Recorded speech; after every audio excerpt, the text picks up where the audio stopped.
Hi, this is Gloria, your life coach. Welcome to another episode of Life's a Shuffle. Hi, this is Ron Johnson, your life coach and mentor coach, and welcome to another episode of Life's a Shuffle. Today, we have a special guest, and this is take two. That's no hint intended, no pun intended, but he's back again. James Lampkin, welcome to Life's a Shuffle podcast. So, before we get started, I want us to kind of introduce yourself. Tell me who you are and where you're from. First of all, thank you for the invite. I really appreciate it. My name is James Lampkin. I'm from Capitol Heights, Maryland. That's like literally right on the line of Washington, D.C. I'm a former federal government employee. I moved to San Jose, California in December 2019.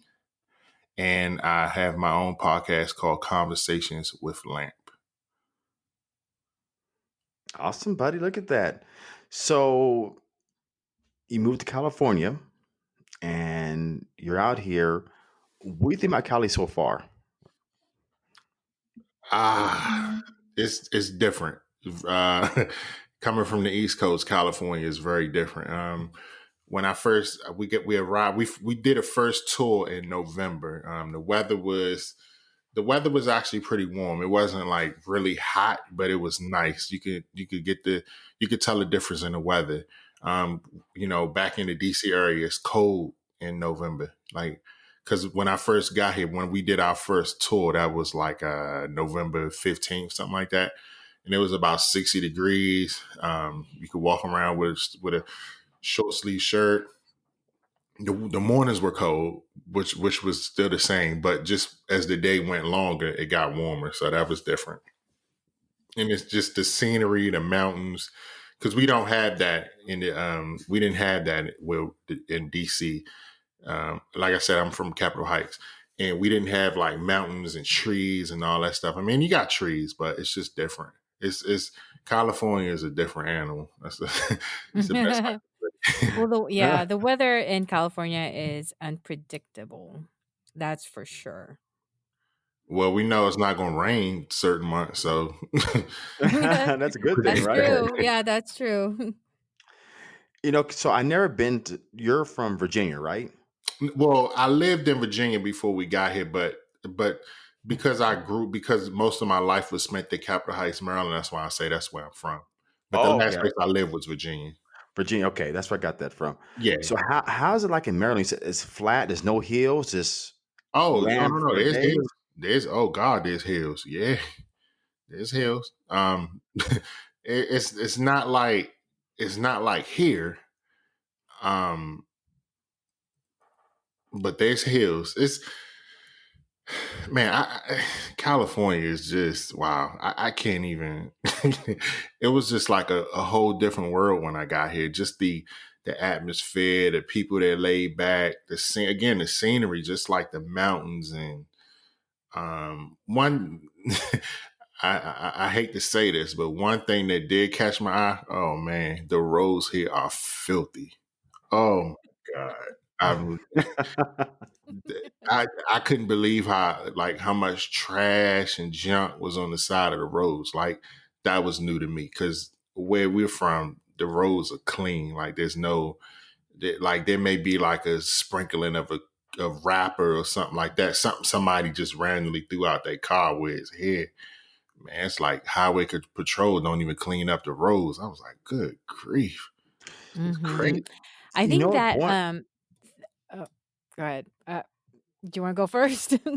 You go first. Go ahead. Okay. No, I was just gonna say I think I've noticed a lot more of that, and I don't know, correct me if I'm wrong, Ron, when you were here, is when we had a lot of homeless because I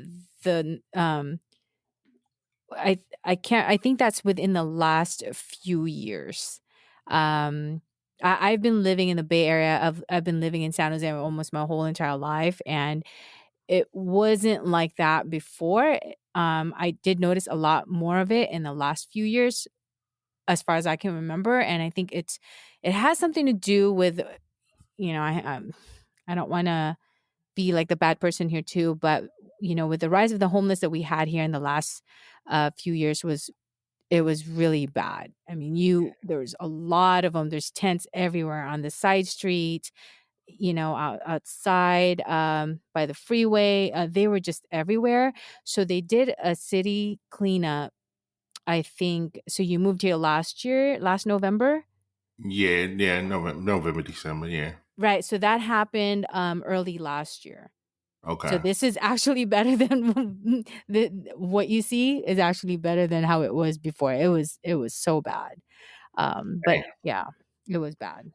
I lived in California all my life, which is in San Diego first, where I was born and raised in the Bay Area. And what I've seen is probably a lot of political gibberish. The story is that from people from other states drop people off at homeless in California, and that's why homeless populations overrun.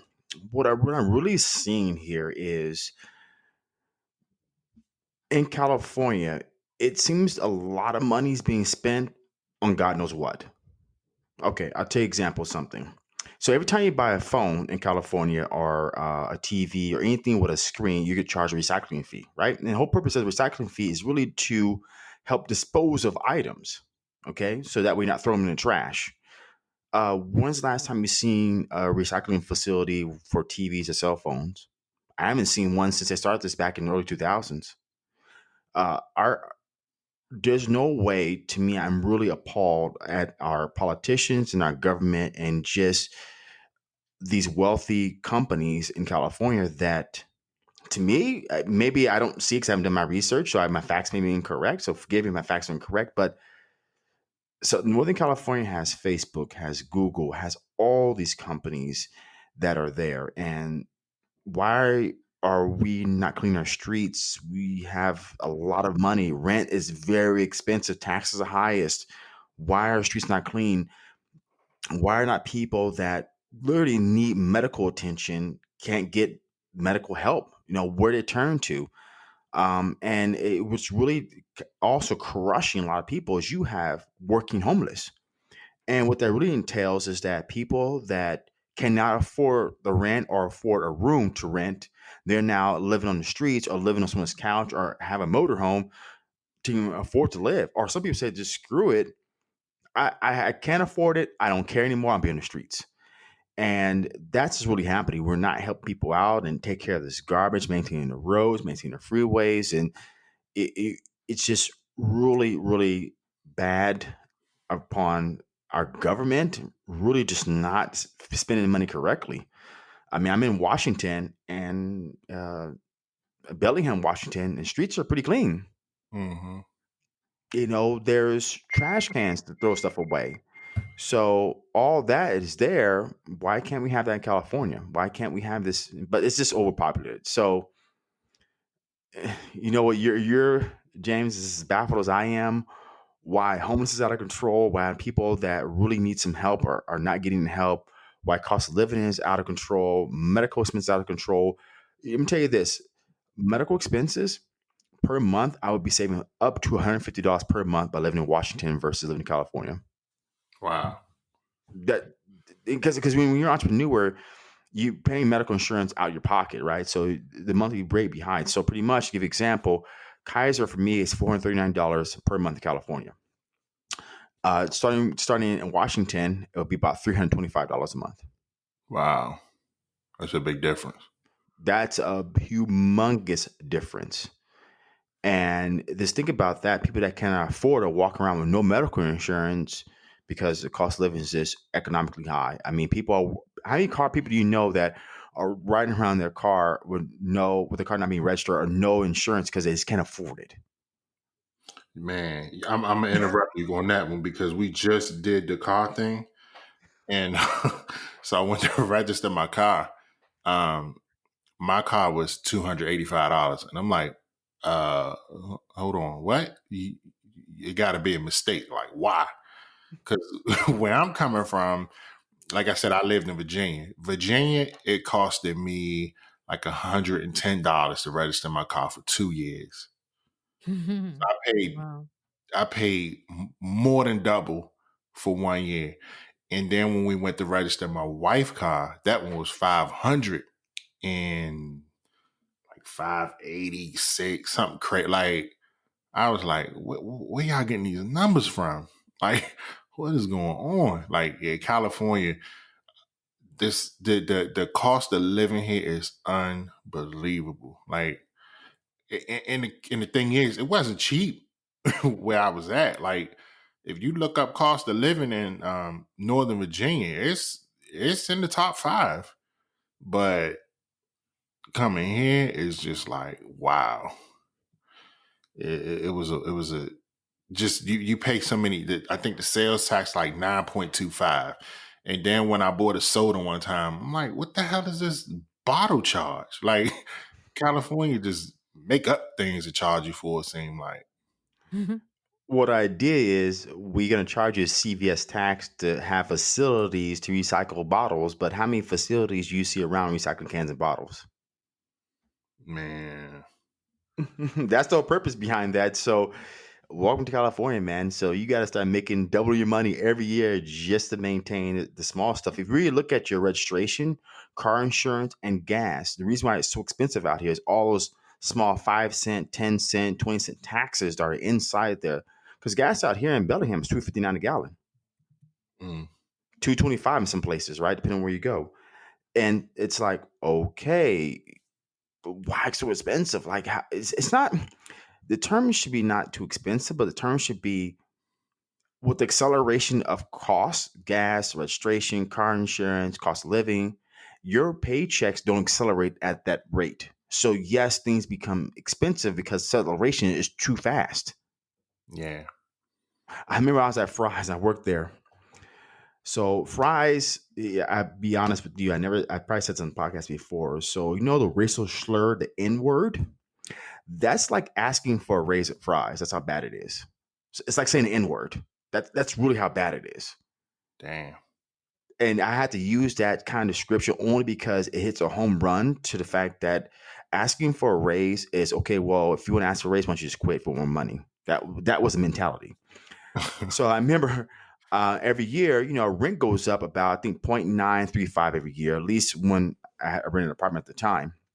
So I walked around with my rent increase in the back, my notice for rent increase in my back pocket to get to my manager. So I need a raise because the idea is there is no raises.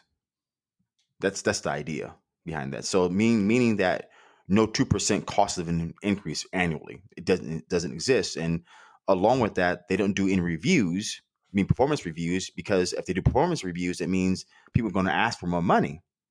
And that means that as when there's a bad performance review, they have to fire people. And they don't want to fire people because then they have to pay unemployment. So good people quit or the shitty ones stay. That's really what you're looking at. Damn. And that's that, but that's not all companies are like that. And also you got to keep in mind here, it's a cost of living. So they make up for it, right? So everything costs a lot, but salary is a lot more also than others. So if you go to, let's say, I don't know, okay, so let's say Virginia. So if your someone's salary here is $100,000, Virginia would probably be, let's say, 30,000 less.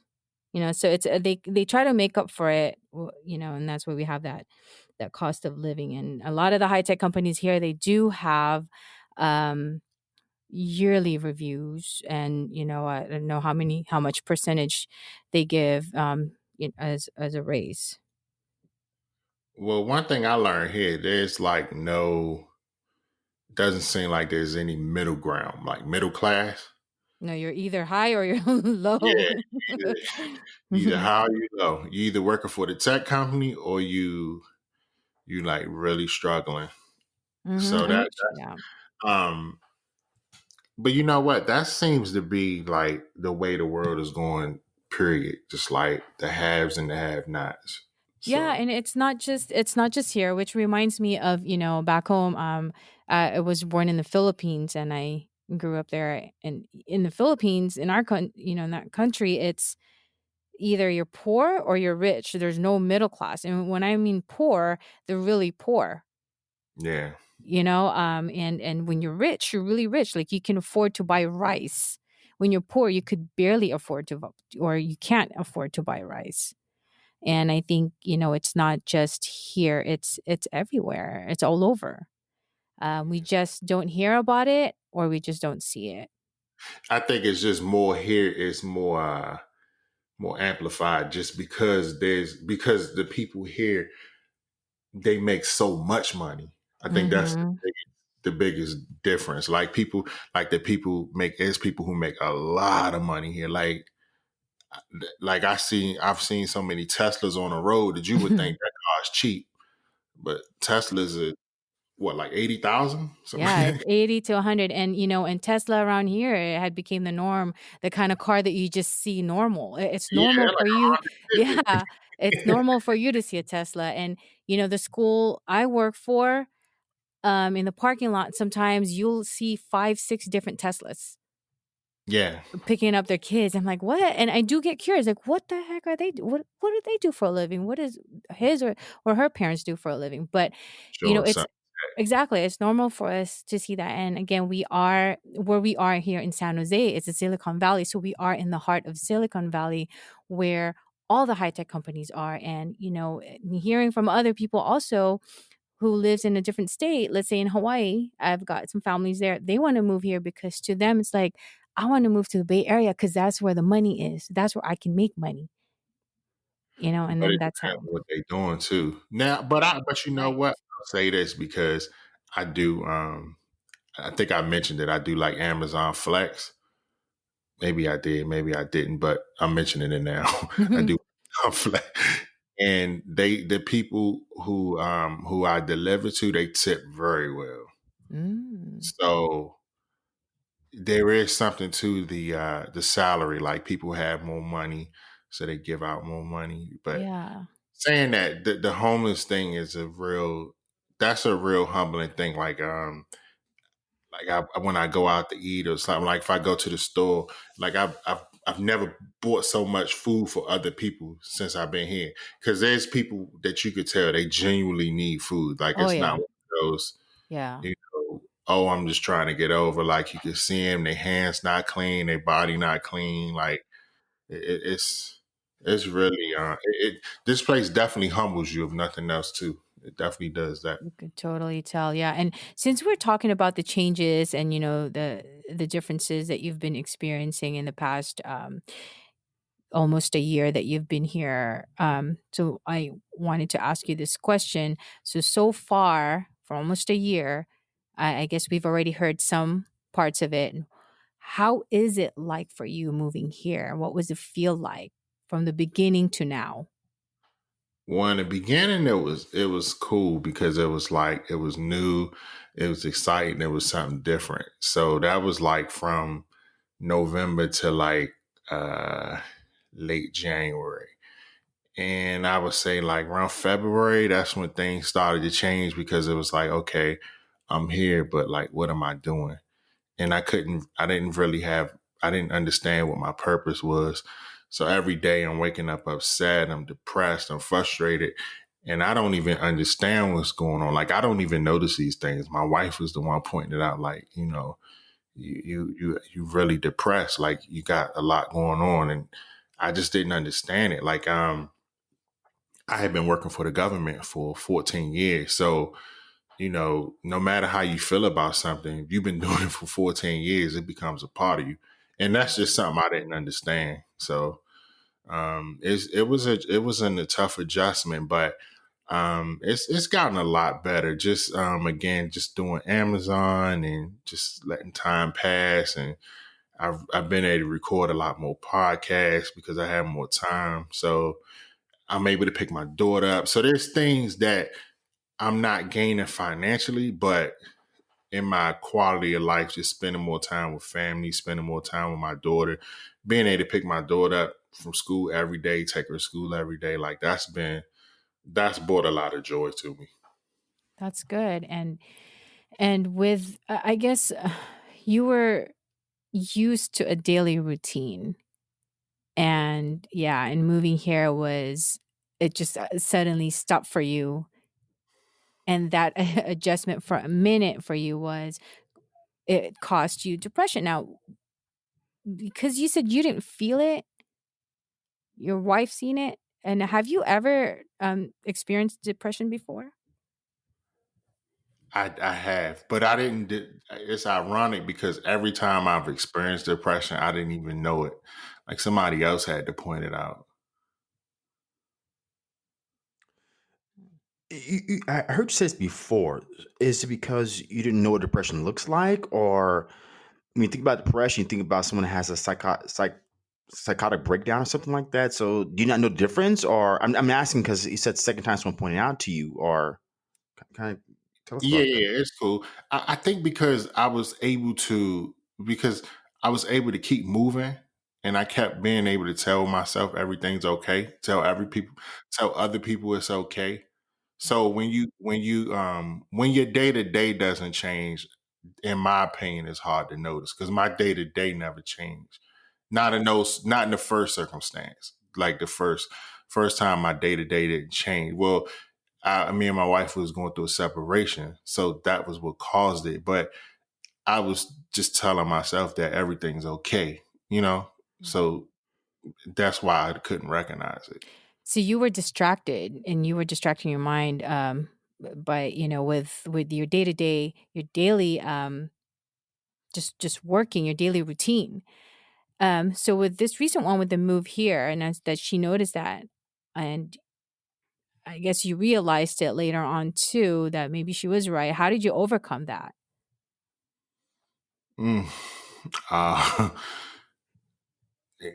honestly, I had to accept where I was, and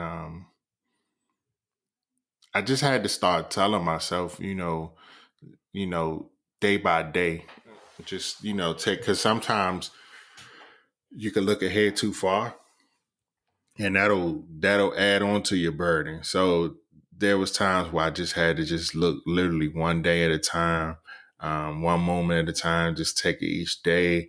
I started to go for walks. I started to exercise a little bit more, read a little more, just do more things for myself. Because one thing I had to understand too, if you don't take care of yourself, you're not going to be any good to anybody anyway. So Mhm. I had to like take a step back and um, start doing things for myself. And recently, probably within the last 2 months, I started talking with a therapist. So that helped a lot too. But it took a while for that to kick in, to be honest, because you have to, you know, I think Ron can attest to this. Like you just, as a man, you just don't want to feel vulnerable. So it took us a while to build that rapport for me to start talking to him and being more open about what my issues were and the things that concern me. You know what? I can attest to that in numerous different ways. My parents are old school. Old school meaning a group in the 50s. So back then, you just dealt with your problems. If there's crap going on, separation like you were going through, or you have with your job or sex life, it can be whatever, right? At some point, but you have a breakdown. And it was more or less, son, you're a man. I'm going to teach you how to be a man. And your mom's job is to teach you how to deal with emotions. Okay. But because your mom left, my parents separated when I was like 5. She's not here. So I'm teaching you how to be a man, and he avoided those subjects. It'd be when it came to doing puberty or anything like that. My dad avoided when talk about erections and what men go through. My dad skated around, and when it came to talking emotions, skated around it because he didn't even talk about that at all. It was for him almost was it's taboo, and I think a lot of times, you know, as a man or as a human being, more or less human being in my context, we want to contribute to overall household. So how you had to move from, Maryland out here, and now you depend upon your wife, you worked for the government, you had a cush job, you did your 9 to 5, you did your hours, that was it. Now you depend upon your wife to take care of everything. It's like, damn, I want to contribute too. And for me, it's like more or less like, wait a minute here. I don't want nobody controlling me. So the difference is I want to have the ability to, if the shit don't work out or stuff goes awry, I can get the hell out of here versus depend upon somebody else, right? I don't like that. I married when I was with my kid's mother. When left California to move to Las Vegas for 6 months, she got pregnant. We came back. my dad was old school. You don't come back in once you leave. So her parents took me in, and when you quit a job to come to California, I came back to California after quitting my job in Las Vegas. I had to start over again. And at the time, I had to borrow some money from my dad to pay him back. So I told her dad, "Hey, look, this is my baby's mom's dad." I was like, "Hey, look, I can't pay you rent." And remember, these people are on Section 8, so no, they're not paying for rent. Okay, they just want extra income. Okay, so let's put that in there. I said, "Hey, give me a couple of weeks," because at the time, Fry's paid us weekly. So I said, "Hey, like I pay next Friday," and you're just thinking, okay, someone sees you trying, right? So when you see a person trying, you're more likely to give them a leadway, right? Okay, cool. Next week, that's fine, And your daughter's pregnant, so no. So I came home from working from like at the time we were grand opening San Marcos store. So I came back to their apartment. We worked from 7 a.m. to like midnight. Come home, my shit is in a basket, like a shopping cart at a grocery store on the side. Get out of here, get out of here. Dad's like, get out of here. He's screaming hard and get out of here, get out of here. Because for him's like, you can't pay rent here. You don't stay here. I will never forget that. So for me, that's when I said to myself, I will never allow somebody to control my own destiny. Mm. Well, So, let me ask you this, because you said control your own destiny. It sounds like it was more financial, though. oh yes, I felt I was not in control of. I felt power was taken away from me, meaning that I felt that, wait a minute, you see, I told you, I came to you, I said, look, I'm going to pay you. Just, I thought you would give me some leadway, just work with me, right? That's all I really was asking for. And it became demoralizing. I mean, you're almost on the street. That night, luckily, 2 blocks down, her grandmother lived there. She took us in. Other than that, we had no place to go. I had no money. I had no place to go. And it's like, wow, how can you do this to me? How can you do this to us? Is your daughter's pregnant? You see, I'm trying. Wow, okay, cool. And of course, it's financial and emotional too, right? Because you hit something that I thought you cared about me. I thought you cared about your daughter. I thought you cared about us. You always talk about us and the kids and being a family, but now you turn your back on me at my weakest hour. Yeah. And that those are my kind of issues I have to deal with, money and lack. But yeah, I mean, being a man and not contributing, hell yeah, of course. And the biggest, I want to ask you this question too. I'm kind of curious. So most time, being a black man or a black male, you don't talk about emotions or feelings. So Yeah. talking to a therapist is like, dude, you must have some serious stuff going on. How is that for you? Talking to a therapist. Yeah, you're a black man, you deal with your emotions, you're a go getter. How do I mean? How do you? You know what? It's not that hard, and I'm gonna tell you why. I think when you talked about your father and my father and the men before us, they didn't know how to handle their emotions, but we have to take a step back and realize they didn't have anybody to show them Mm-hmm. how to do these things. Like our generation now, we got more resources, we got more people, people more available to us. Like, for instance, I don't like people people used to always say, well, black people don't kill themselves. That was like one of the sayings, and it's just not true. Like, black people do kill themselves, they get depressed like any other race. But I think now, because everything is so, it's not taboo to hear about somebody killing themselves. It's still difficult, but people can see it more. It's happening more often. I'm not saying that's good, but unfortunately, like, the thing is, because something is happening so often, it's forcing you to talk about it. Even like me, for instance, when I worked in the government, we used to always have to take training to deal with suicide prevention. And the first couple years we did it, I used to get annoyed. I used to get frustrated because I'm like, why am I here? Why am I doing this? I'm not going to be in this situation. But as it turns out, I don't think I was in the situation, but I don't know, because they did a good job of telling you things to look out for. And you just never know what a person is going through. And things, like I said, things now are just so different. Like, people are way more open about their issues and their struggles now. It's not. You know, it's not like like years ago when a man was open about how he's feeling and what he's going through, it could be viewed as weak. Mhm. But in this day and age, you actually get commended for, I mean, depending on the people who hear your story. They, of course, there's still some old school men like, just suck it up, just keep going. But for the most part, when a man reaches out and says, "Hey, I need help. I'm going through something," he's not looked at like he would have been looked at 20, 30 years ago. It's like, okay, this man needs some help. Let's get him some help. I Yeah, think and that's why. No, you go ahead, Gloria. no, I was just gonna say I think also back then it was more about, like when you said being a man, you gotta man up. You you can't show any type of weakness, and that's why to these days that term is still being used, man up, because that's how it was learned. Yeah. Yeah, you know what? Now looking back, what James just said, I realized this. You know what? We look at generations. We have the term I just used right now. I should have didn't use that, but old school way of looking at things. Yeah, it is. We consider old school, but that's all the information they had at that time. So they did the best thing they could. Yeah. They didn't have access to the internet or access to books, and some people couldn't even read or write. Or my dad grew up in a poor neighborhood in Chicago, so you may not have a library, right? Or if you go to the library, what do you even ask for, right? Because the exposure is limited now with social media, the internet.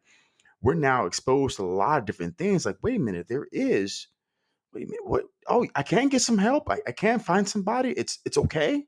I can feel this Mhm. way. I don't know what to do with it, and that's so. This thing about what James said. I said, man, you know what? My dad did the best thing he could because, first of all, his dad didn't do it. So it's like this: his dad wasn't open and honest about his feelings and all that stuff. How can I expect him to be open and honest with me? He didn't know any better. Right. It's so many, like, even you look at everything, like just that, the bad relationships people get into. Like, if you trace it back and you look back, you'll see, the people that they grew up with probably wasn't in a good relationship, so you don't even know what a good relationship looks like. Amen. I can say It's that. true.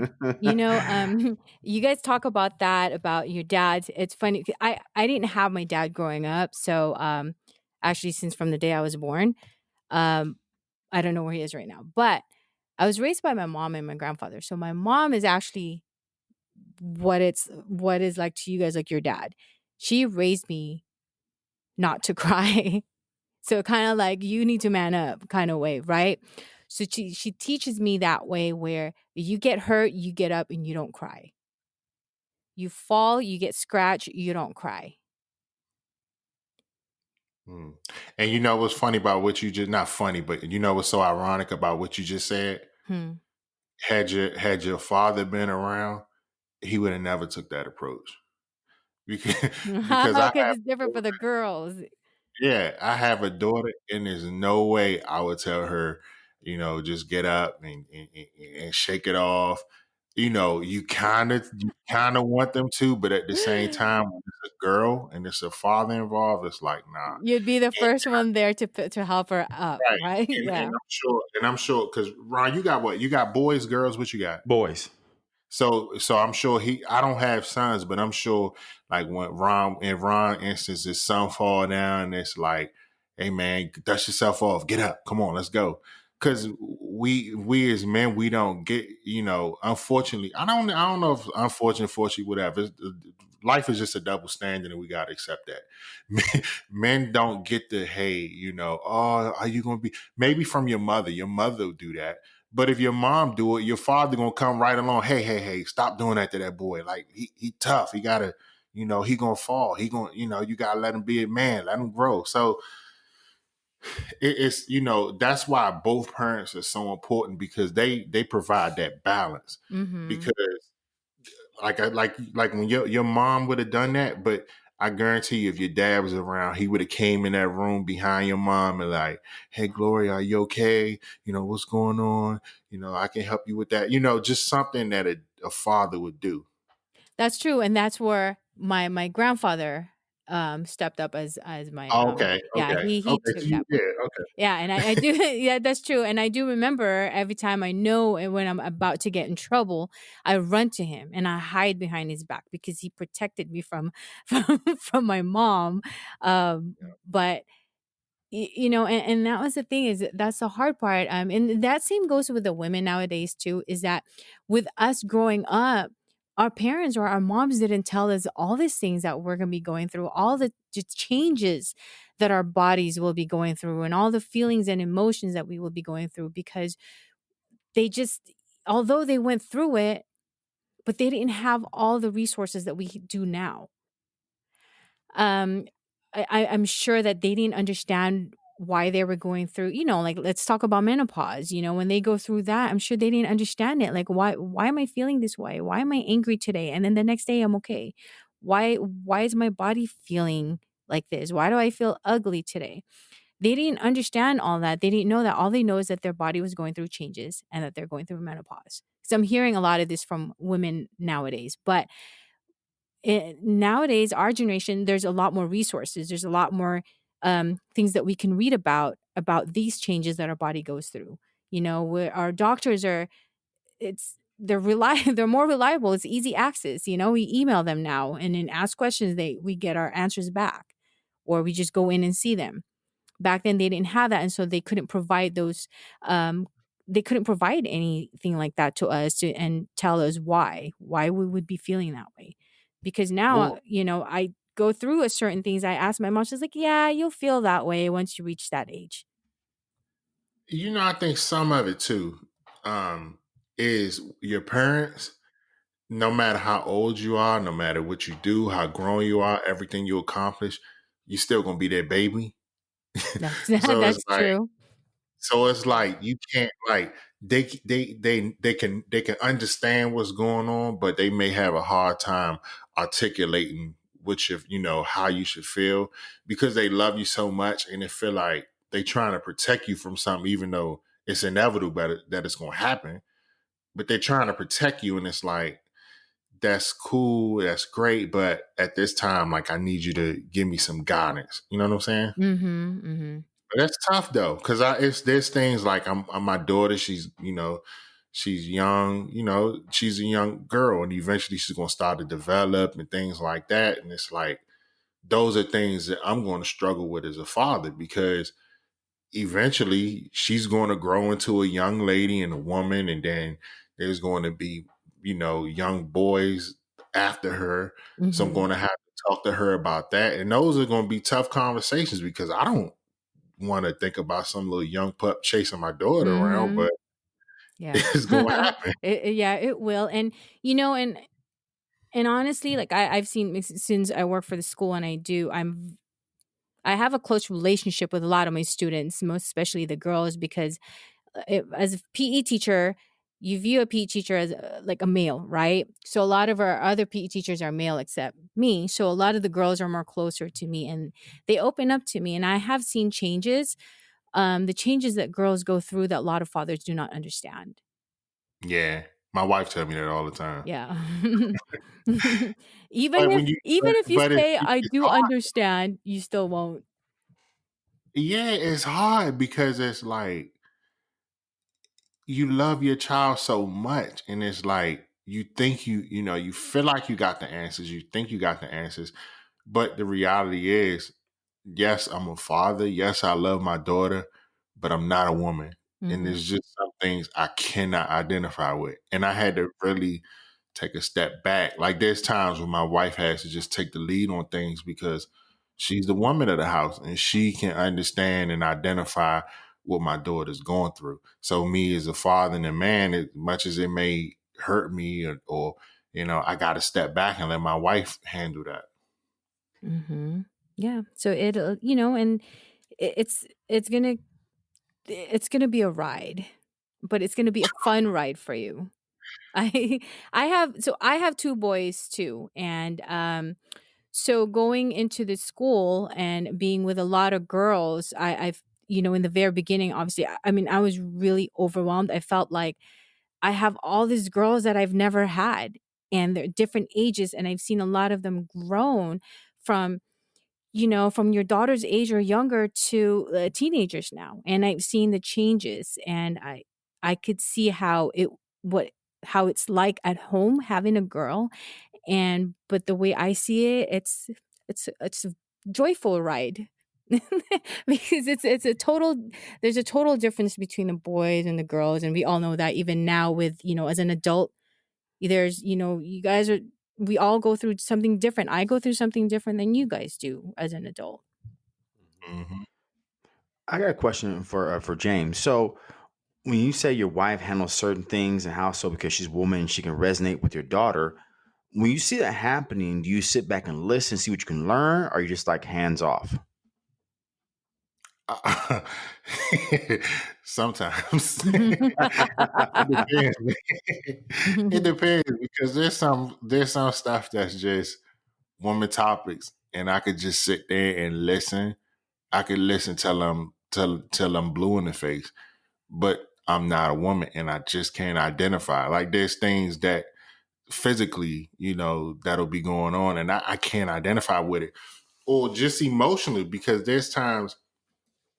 My daughter's 9 and she does these little things. She has these little I wouldn't say outbreaks, but she's a little more emotional. My daughter can be very emotional.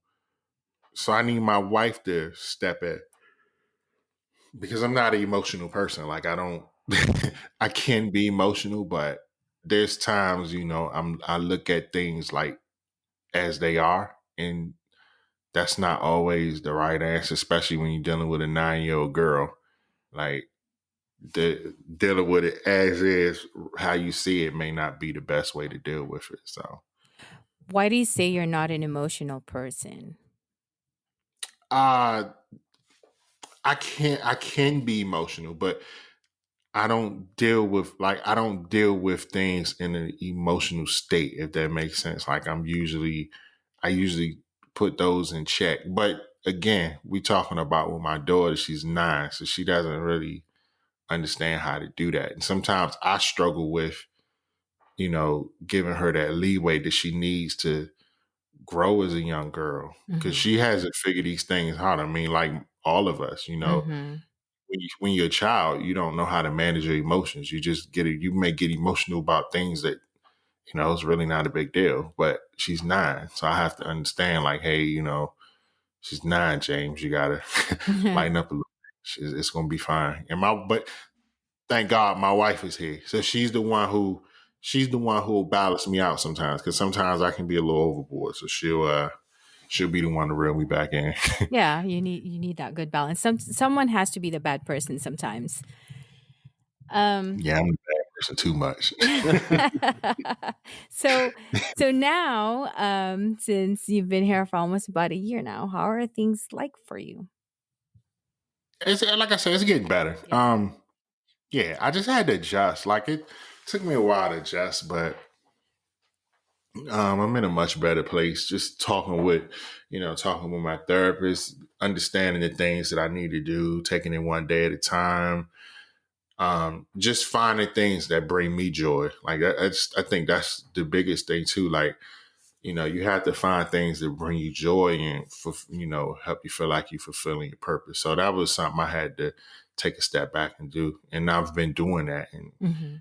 it's much better for me. Even and then there's I take time. I haven't worked out in a while, but just getting myself together physically because that's something I had to understand too. Like the mind and the body do work together. So when you feel better about yourself, you confident, you get a good workout, you just feel better. So there's just things that I'm doing to make myself feel better.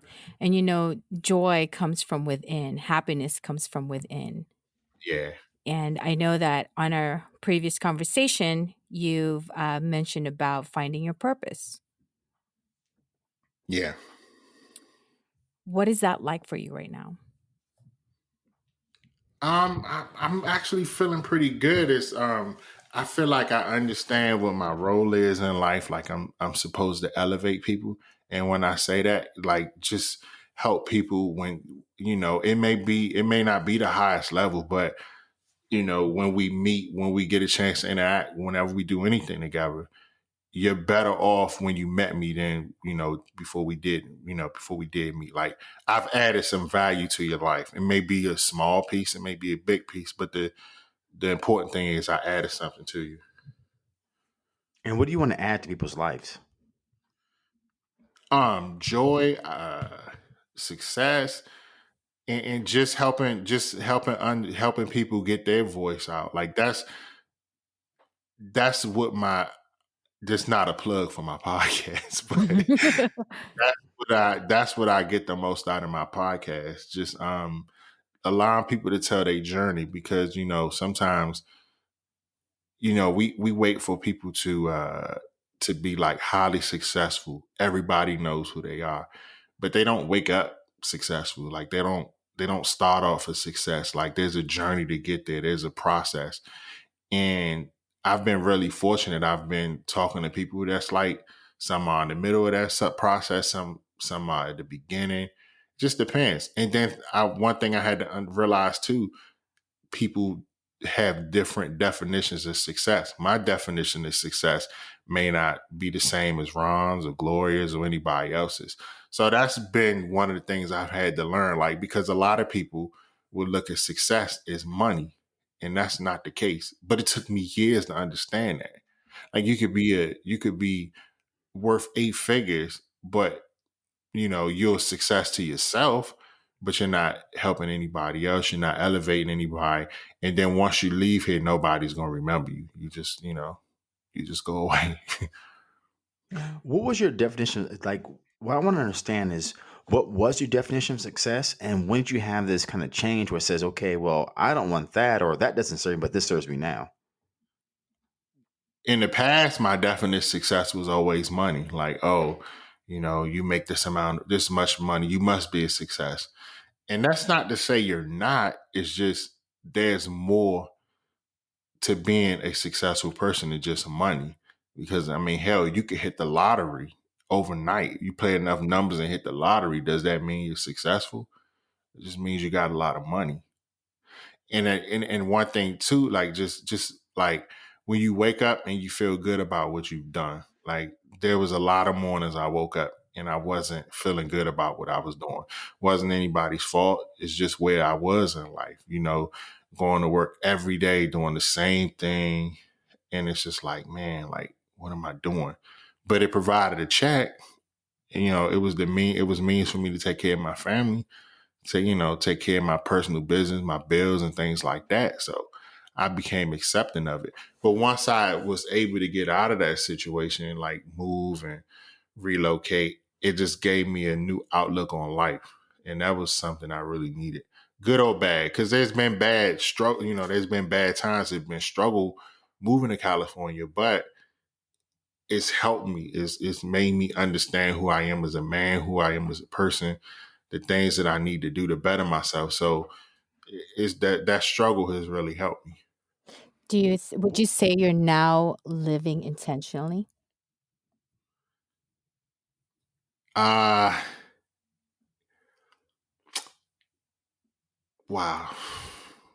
I'm going to say no. I have to be honest and say no. And the reason I'm going to say no is because I'm starting to understand more how important planning is. Like, even right now, I'm just doing things. I'm just moving and moving and moving, but I'm not sitting down and coming up with a strategy for the moves I'm making. So that's why my answer is no. Mhm. What was that breaking point in your life where you realize money's not everything? Like, what was that day and time? What it looked like for you? Believe it or not, I've had a couple of them. In my early 20s, I always think about this conversation. Now, I was a teenager when I had this conversation. I was talking with my cousins. We like brothers. And one day we were all sitting at the kitchen table, and I kept telling them, listen, if you worth $10 million, you happy. Like, that's all life is. And crazy as it sounds, they were wise at a young age. I was about 16. One of my cousins was about 18 at the time, and the other one was 16, just like me. But they both was like, man, do you do you know how crazy you sound? Like, No, like money is not everything. Like you have to be happy. You gotta, you gotta be living life. You must be happy, and money don't make you happy. But now again, I could say at 16, everybody thinks like that. But even as I got older, I started to think like that. But then I would say around about 22, 23, I realized that, money is not everything. It's just about being happy. And then as things start happening in your life, you start experiencing like tribulations and death and all types of things. It just makes you realize like just how trivial money can be. It's important. Like, Mhm. don't get me wrong. I would like to have the eight figures, but at the same time, there's things, that you also need to complement that money. Like you need to be in good health. You need to be in a good mind state, have good people around you. Cause you could be worth eight figures, but nobody loves you. Nobody wants you around. You're not happy about how you got the money. You're not happy about what you're doing in life. So it's a lot comes with that. So it's an overall picture, it's an overall package that we all striving to get. Mhm. The way I see this is that, you have all these wants. There's so many things that you want in life. And I think that now, you've come to realize, and I think a lot of us, after a certain time in our life, that we got to figure out the whys behind those wants. And Yeah. I think once you figure that out, and you just have to keep digging and digging and digging to that why until you get to the bottom of it. Then that's when you said, you've got a lot of these people, let's say, who has all this money because they've been wanting to have a lot of money. They want to live in a bigger home. And when they get that, ask them the question, are they happy? A lot of the people I know that has that, well, not a lot, but some, there's still a missing piece. But because they never really dug into the why behind the wants. Yeah. I mean, and if your whole goal is chasing money and you accomplish that, now what? What are you chasing? Exactly. Now that you have it, now what? What next?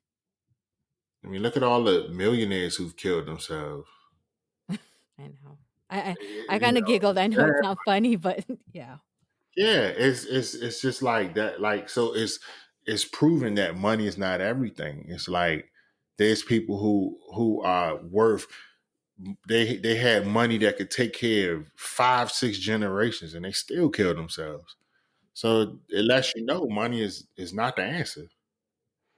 And the answer really is it comes down to their internal happiness. Mhm. See, at one point, those people or everybody, including me, money at one point was everything. I mean, I used to daydream about winning the lotto and winning $90 million. Until one day I woke up and says, wait a minute, I'm daydreaming about this thing all the time. I mean, I'm going to work, I'm daydreaming, man, for $90 million, I can buy a car, house, I could travel, blah, blah, blah, blah, all this stuff, right? Two things happen. I realized that, wait a minute, this daydreaming doesn't serve me. Second thing I realized is that it was creating more suffering because then that want becomes insatiable.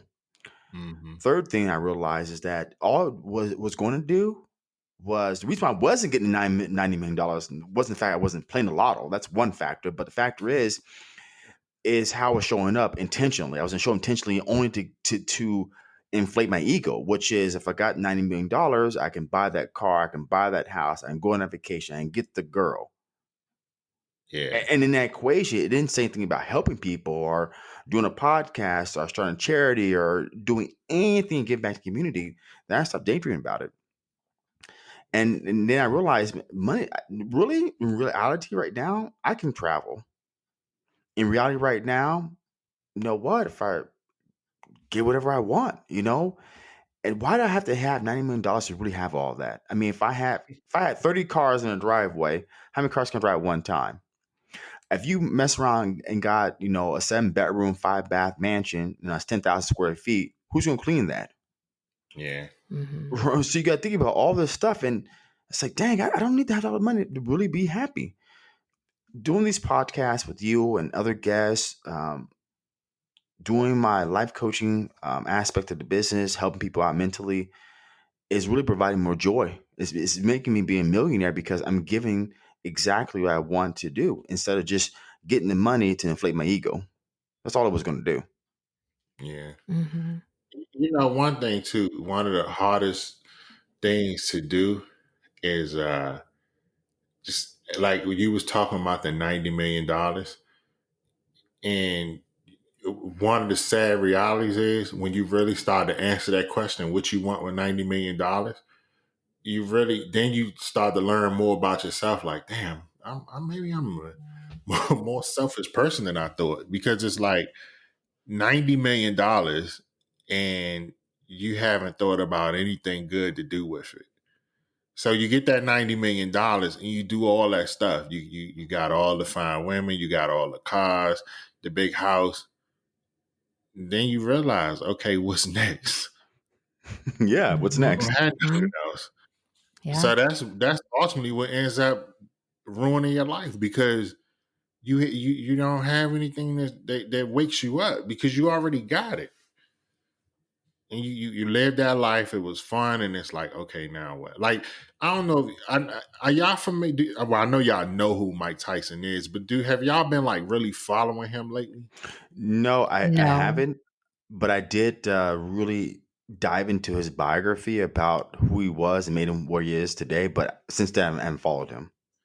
He had, Mike Tyson, of course, youngest heavyweight champ, all that stuff, and he had all that money, and he went broke, and he never really took the time to identify who he was. Now, if you listen to him now, like, he's really, really good to listen to, because you wouldn't think he's a really intelligent person. You just wouldn't get that because all you keep saying is Mike Tyson being a savage and talking crazy and being violent. But, he's changed his life. He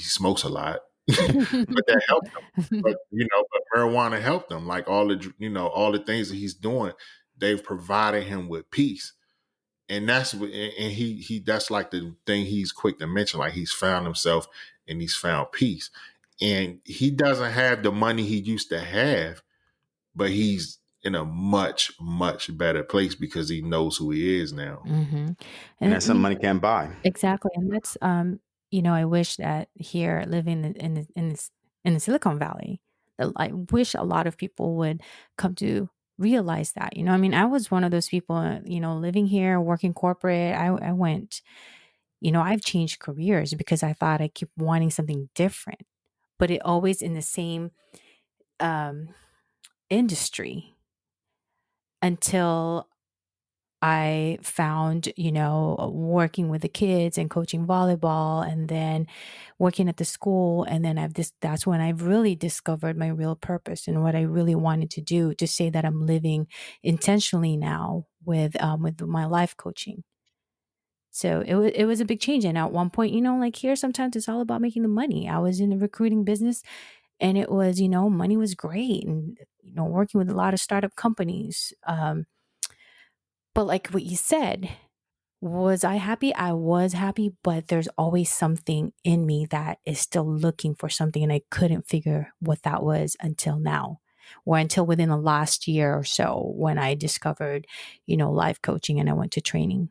It really, really opened me up and discovered who I really am and what I really want to do, regardless of if I earn money or not. But it's where I found happiness within me. I think environments plays a big part too, because like you mentioned Silicon Valley, and the reality is, whether you want to ignore the elephant in the room, you do need money. Hmm. And it's like, because you can live in a place that's so expensive, Hmm. you know, why you don't want to pursue, like, you don't want your life to be totally chasing money. But when you're in an environment where money is so important and it's so necessary, life almost forces you in that direction until you really step back and take a strong stance that, you know what, I'm just going to trust that following my purpose, following my destiny is the right move. But that's a tough decision to make because you said you was making like six figures, and that's listen. I don't care what nobody say. People got to be realistic. Like we all talk about happiness. We all talk about living our purpose. But man, when you making a good salary, you making a lot of money. It's hard to make that jump because the first thing you're thinking about, okay, what does this do to my quality of life? Mhm. And once you make a change to that, yeah, that can cause some stress. Your quality of life changing. You may there's things that you were able to do on that salary that with your new salary or your new walking journey, whatever you're doing now, you may not be able to do that, and that may cause some stress. No, and it is an adjustment, but that's why it's up to you if, if that's what you really want, are you willing to make that jump or not? And a lot of it too caused, what the cause of it too is when you see other people, you sometimes feel like, I mean, I'm going to be honest, sometimes there was a time where I felt like I have to be on the same page as a lot of people. Like, well, these people are living this kind of life. Why can't I do that? They're going on vacations. They're going to all these places. Why can't I do that? Why can't I buy this kind of shoes? So it was that. But I've, came down to a point where, okay, well, if I do get that, then what? It takes a while to get to that point, though. It really Oh does. yeah. I'm not going to say that it took me like, it took me overnight. But I mean, since I started working after college and I'm in my 40s now, so that took a long time. Super long, but yeah. It's like I think, like honestly, I think it literally takes life beating the hell out you to get to that point. Because it's like, you know what? At this point, shit, it can't get any worse. You got a point there. It's true. Like sometimes life just give you that hand is just so hard to get through. You like, man, you know what? The hell with it.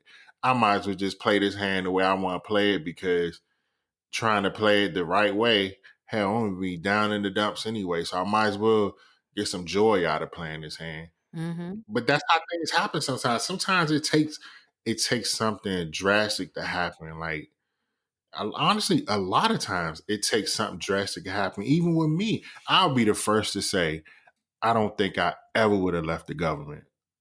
I don't because it provided me with comfort. It provided me with stability. But that's the thing about being comfortable and being stable. You'll never reach your full potential being comfortable and stable. No, you won't. It's ironic. So I've done that now twice in my life. One was to quit my full time job, and it was excruciatingly hard because you're getting paid every 2 weeks. You pretty much, unless you do something stupid, they're not going to fire you. You just come to work, do your thing, and leave. You get your paid PTO, you got your health care, you got all that stuff coming in, and every now and then you get a little bonus coming in. But what started happening for me is probably I was going through a level of depression, but didn't recognize it. Is going to work, I thought I was committing mental suicide. And not literal, but mental, meaning I give more of my context is I wasn't growing mentally. Like I wasn't learning anything new. I wasn't being challenged. I wasn't being part of a team. I was just a number. And I had said, man, I got to do something, and life happened like this, if this didn't happen, I wouldn't be here. Two things happened. First thing is I found out coworkers making 14% more than me base salary. I said, I got to get the hell out of here. And that person had 7 years less seniority. So imagine you're in the government, right, James? And you find out coworker just got hired. He has only 7 years in. You got 14 years in. He's making 40% more than me. You'd be pissed. Well, let me stop you for a minute. It depends. Let me, because on one end I see what you're saying, but it depends on the career field I'm in because that person could. Let's be honest. Level education matters. So that person could come in with like a master's degree or something like that. So even though I've been on the job a little longer, education is king. And for some reason, whatever reason, people just feel like education equals credentials, which I mean, It does. Like, it doesn't mean that that person can do the job better than you. You know, they would have more success doing the job. It's just they went to school, they got the education, and that certificate, that degree, man, is worth a lot. Yeah, you know what? Mhm. Give me more context, depending on job. Yes. In my case, it was I couldn't believe it. Because the company I work for, it pretty much was like a scheme, a pyramid scheme. It just really, really was. And the honest truth is that every square footage in that store, they tried to sell it for the highest bidder. And when Fry's was doing really well in retail, we were like the strong arm in retail. You have to bend over backwards to get business with us, and people would up until Best Buy took off, Costco, Amazon, online business took off. And that was a wake up. And I said to myself, I got to get the hell out of here. So for 9 months, I worked my ass off, day and night to get out. And it wasn't until I came to a crossroads was I was like, I just can't do another consumer electronics show. I can't go to Vegas to do shows. I just hated it. I just hated it. I couldn't do it anymore. I mean, I ain't got to the point where I found a nurse friend of mine write me a doctor's note so I could take some time off. Because during holiday period, which is like right now, back then, you can take any time off, right? So you would have to work. You working bell to bell, open to close. You working all kinds of hours, even on weekends. So I got a nurse friend give me a note so I can go wine tasting. That's exactly what I did. But it's neither here or there. And I came back and I was just going back and forth. I was just like on that teeter totter. And I met a guy and he said, without taking risks, you never know success. And I quit. Yeah. And, that was the first time in my life. And, from then on, I started in personal training, fitness and world and doing personal training. I realized, man, this ain't make me happy either. Cause I thought glitz and glamour, which is you working, getting clients, you're making money. And don't granted, it made me some really good money. But then I realized, man, I need something else. And that's why I started doing the life coaching thing. And now I pretty much not essentially quit, but no more in-person training with clients right now. I mean, everything's virtual and app based. And I'm starting over again, but with more experience and more intention on living in what I want for the rest of my life, because I just turned 37. I got at least a good 20, 30 years, good years left to really make an impact. And, what happens from there, I don't know. But Wait a minute, how many years you say? 30 years left, 25, 30 years left. Okay. Okay. So I can make impact. That's like, because that, to me, that's like, I have enough experience and knowledge now to make something happen for other people. And, now I'm starting off from ground zero. Podcasts, shoot my videos and just getting it started. So, but it's more intentional now because now I'm enjoying it more or less. When I was training, trying to get clients, it was like, I'm scared. If I don't get clients, I'll go broke. That was the mentality. And that caused me to work. Longest I ever worked was 25 days straight with no day off. And that means I'm working from 6 a.m. in the morning to like 9 o'clock at night. And that means I'm seeing like maybe, 10 to 15 clients a day. And that's what I did. And man, at the period of time, it wore me the hell out. I had to let it go. I had set my own pace. Man. Wow. So yeah, what, right. And really what it was is that living in the Bay Area, you know, I wanted money. I wanted money. I was money hungry. And, See? it got me hungry.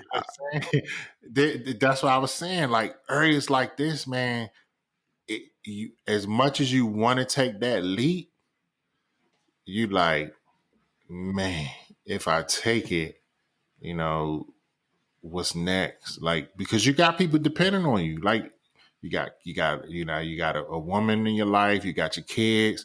There's people who depending on you. So it's like, as you get older, that's the thing too, like age, because as you get the older I feel like this. I don't know. There's no science on this, but in my opinion, the older you get, the harder it is to take risks because you're so stable and you're so comfortable. And it's like, man, I don't want to lose this. But the special people, the great ones, man, they taking risks and they don't care. It's like, man, if I'm gonna fall, if I'm gonna fall on my face, I'm gonna fall on my face, but I'm gonna jump. And but that's how they got to be so great because they were fearless. But that's hard to be, especially when you got people depending on you. If it's just you, because if it's just you, like you may feel so strong about what you plan on your plan and what you should be doing. You may say, you know what, the hell with it. I'll room with a neighbor. I'll do this. I'll do that. I'm gonna do whatever I need to do to see my dreams come true. But when you got a family, you can't think like that no more. It's like, okay, even though I feel this strong about it, even though I want to make this move, what is it going to do to my family? You know, how is this going to affect my family? And once you start thinking about that, it really decreases your odds of taking that leap. You basically gave me something I will never forget. So I was in the gym, and people observe you, right? So a period of time, what I was doing a training thing. People see me come in there with my training clothes on, which is like pants and my RJ Health and Fitness shirt, and then people see me then change and go my white shirt and tie because that's what fries made us wear, was like pretty much a suit to work.